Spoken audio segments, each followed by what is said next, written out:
Hello students. आज के इस लेक्चर में हम लोग जेई पीवाईक्यू को आगे बढ़ाएंगे। क्वेश्चन आपके सामने है। क्वेश्चन में बोला जा रहा है क्या, the boxes of mass 2 kg and 8 kg are connected by massless string passes over smooth pulleys. Calculate the time taken by the box of mass 8 kg to strike the ground starting from rest. Okay, तो देखो कि बोल रहा है कि block 8 kg है, rest से start हुआ है और उसको ग्राउंड को हिट करने में कितना टाइम लगेगा। सबसे पहला काम है कि हम ब्लॉक का एक्सेलरेशन निकालेंगे।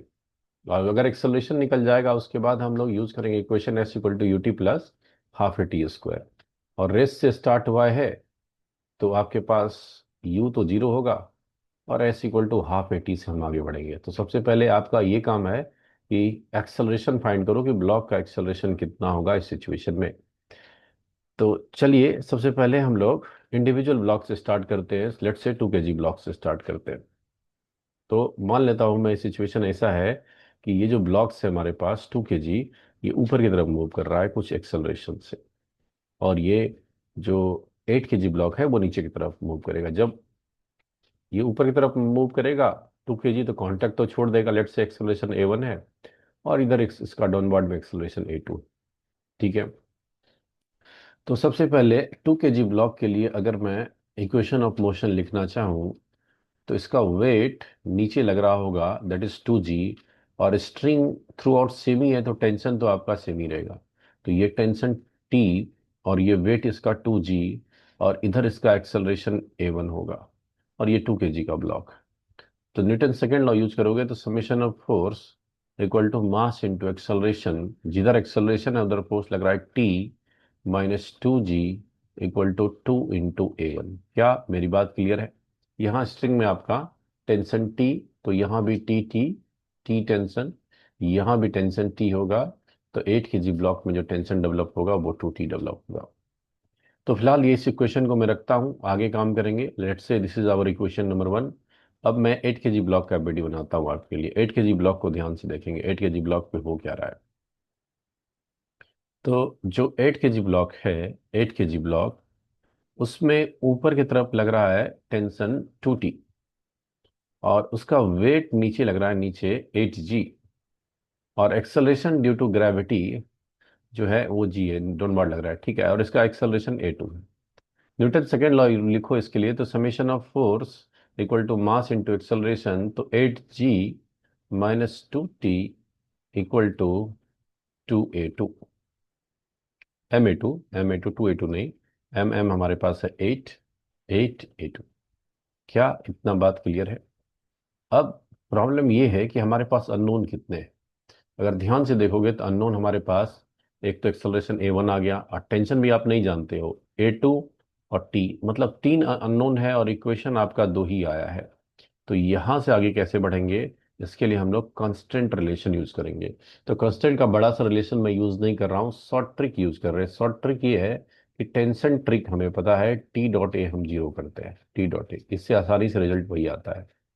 तो ब्लॉक 2 kg में देखोगे तो टेंशन और एक्सेलरेशन सेम डायरेक्शन में है, तो टी a1 कॉस जीरो। और ब्लॉक आप अगर 8 kg को देखोगे तो टेंशन ऊपर लग रहा है 2T और एक्सेलरेशन नीचे की तरफ लग रहा है a2। तो 2 और a2 कॉस 180 डिग्री और इक्वल टू मैं जीरो लिख सकता हूँ क्या? टेंशन हर जगह से आप कैंसिल कर सकते हैं, तो यहाँ से a1 और कॉस 180 माइनस 1, तो a1 minus 2a2 equal to zero. तो सॉल्व करेंगे दोस्तों तो a1 इक्वल टू 2a2 आ गया। ठीक है। और इक्वेशन नंबर आपका आ गया 3। अब 1 2 3 को आप सॉल्व कीजिए तो आपको एक्सेलरेशन इंडिविजुअल ब्लॉक्स का आ जाएगा। जब सॉल्व करेंगे आपको तो एक्सेलरेशन आएगा आपके पास यहाँ पे। तो मैं क्या करता हूँ कि टेंशन को सब्स्टिट्यूट कर लेता हूँ। टेंशन अगर फर्स्ट इक्वेशन से निकालेंगे तो ये कितना हो जाएगा, 2a1 प्लस 2g। और इस टेंशन के वैल्यू को मैं यहाँ पुट कर लेता हूँ। तो 8g आपके पास पहले से है, minus 2 plus 2a2 equal to 8a2। ठीक है। और a1 का वैल्यू है ट्वाइस ऑफ a2।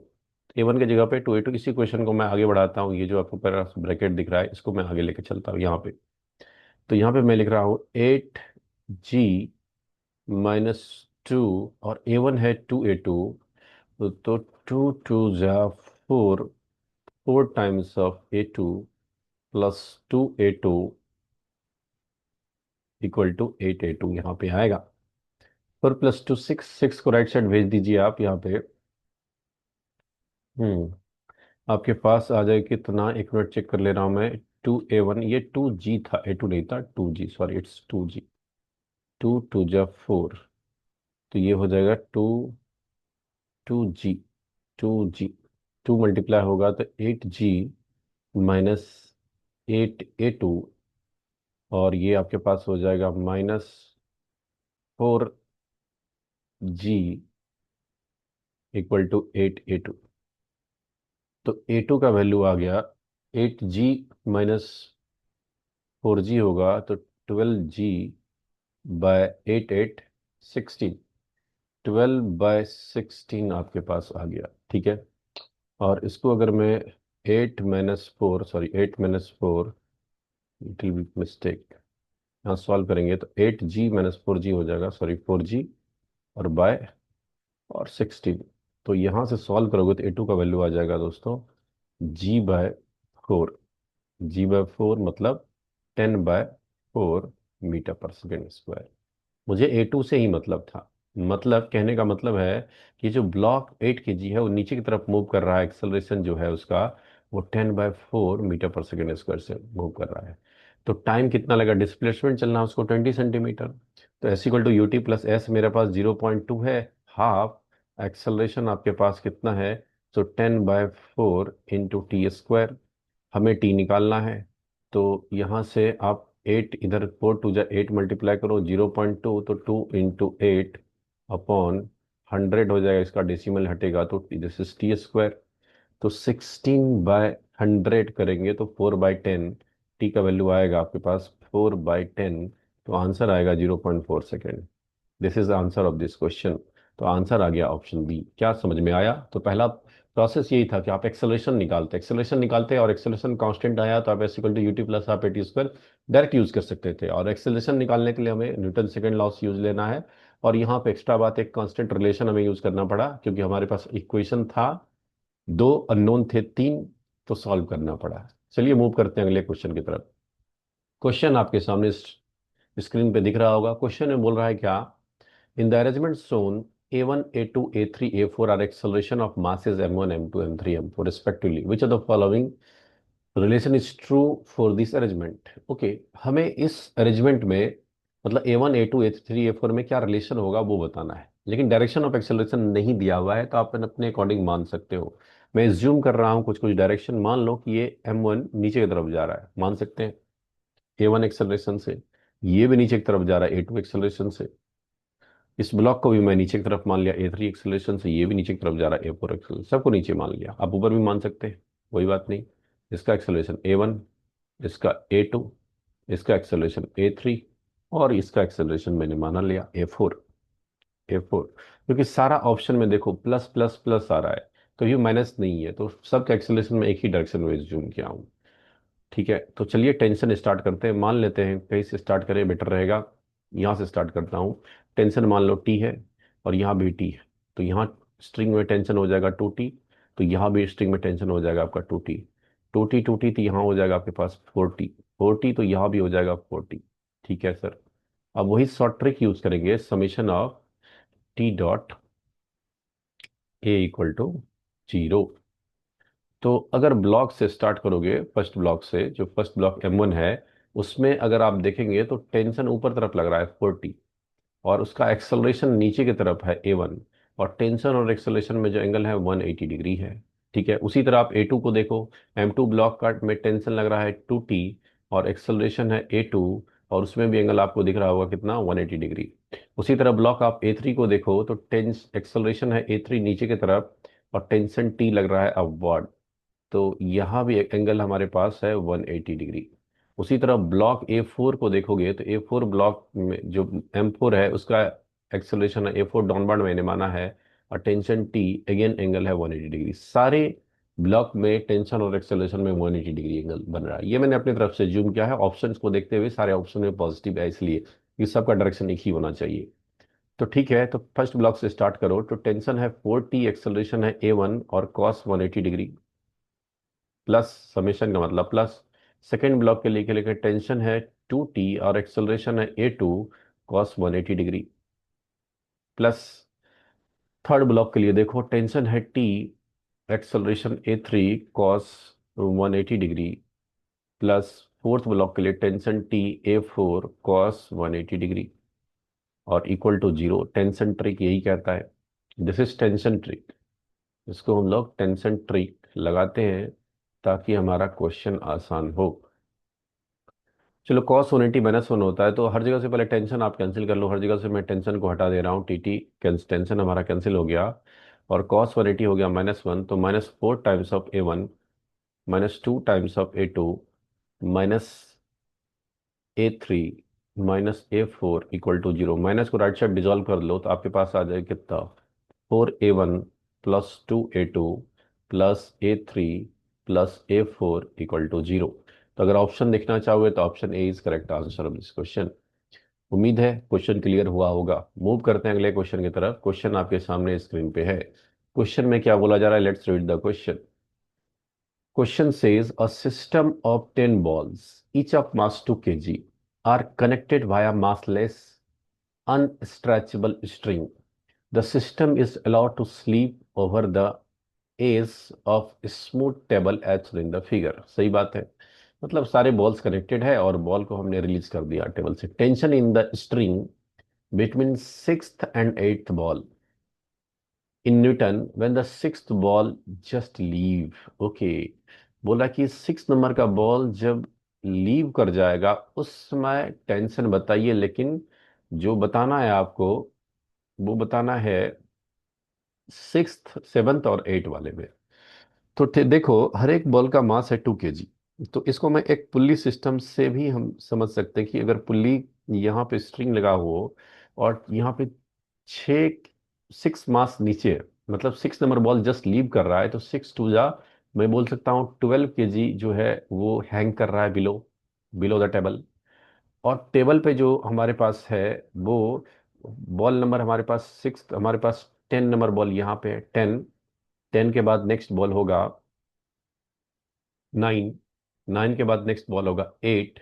और 8 के बाद नेक्स्ट बॉल होगा आपका 7। 7 और कुछ ऐसा स्ट्रिंग लगा रहा होगा। 7 और 8 के बीच में मैं टेंशन पूछ रहा है, इधर 6 बॉल और इधर हमारे पास 4 बॉल है। ठीक है, तो एक्सेलरेशन सिंपल हम निकाल सकते हैं। एक्सेलरेशन कैसे निकाल सकते हैं, acceleration is net pulling force. Net pulling force upon total mass में कर सकता हूं। तो नेट पुलिंग फोर्स जो लग रहा है, ये तो पुल तो 12G से ही कर रहा है और ये पूरा सिस्टम को। तो नेट पुलिंग फोर्स तो 12G है और सिस्टम का मास आप 10 मास को टू टू बार ऐड करेंगे तो ये हो जाएगा कितना, 20। 20 और सॉल्व करोगे इसको तो आपके पास कितना आ जाएगा, जी का वैल्यू अगर 10 पुट कर लो तुम, तो जी का वैल्यू 10 पुट कर लो मैं, तो 12 × 10/2। टू टोटल मास में थोड़ा सा चेक कर ले रहा हूँ। एक बॉल का मास 2 है और ऐसे से 10 बॉल है तो मास हो गया 10 टाइम्स। 10 टाइम्स। और नेट लिंक फोर्स होगा mg, 12G। 12G। और इसको सॉल्व करोगे तो आपके पास जो है एक्सेलरेशन आ जाएगा। एक्सेलरेशन इज 2×5 = 60 मीटर पर सेकेंड स्क्वायर एक्सेलरेशन आ जाएगा। एक मिनट चेक करूं, नेट पुलिंग फोर्स, सो 2 और 6 मास हैंग कर गया तो 12 kg हैंग कर रहा है तो वेट लगेगा 12G। तो acceleration is 12G। 12G upon total mass, total mass is 10 balls और ईच का मास 20, तो 12G/20 तो 6। तो आपके पास आएगा कितना, 120/2। तो 0.06 मीटर पर सेकेंड, 60 नहीं, ये आएगा आपका। इसको कैलकुलेशन को फिर से मैं इरेज कर रहा हूँ। इसको अगर आप सॉल्व करोगे तो आपके पास आ जाएगा कितना, 120 बाय आपके पास 20, 0 0, और ये आ जाएगा 6 मीटर पर सेकेंड स्क्वायर। सही बात है, यहाँ तक क्लियर है? बिल्कुल क्लियर है सर। तो एक्सेलरेशन आ गया हमारे पास 6 मीटर पर सेकेंड स्क्वायर। ठीक है। और आपको जो टेंशन निकालना है, टेंशन निकालना है बॉल नंबर किसके बीच में, 7th और 8। ये 10th नंबर का बॉल है और ये है 9th नंबर का बॉल, और ये है 8 और ये है 7, मतलब यहाँ पे टेंशन निकालना है। तो इसको समझो, यहाँ पे मास कितना, ये 2 kg, ये 2 kg, ये 2 kg, मतलब 2 2 4 2 6। अब ऐसे समझ सकते हैं, एक ब्लॉक है जिसका मास है 6 kg, 6 kg मान सकते हैं हम लोग।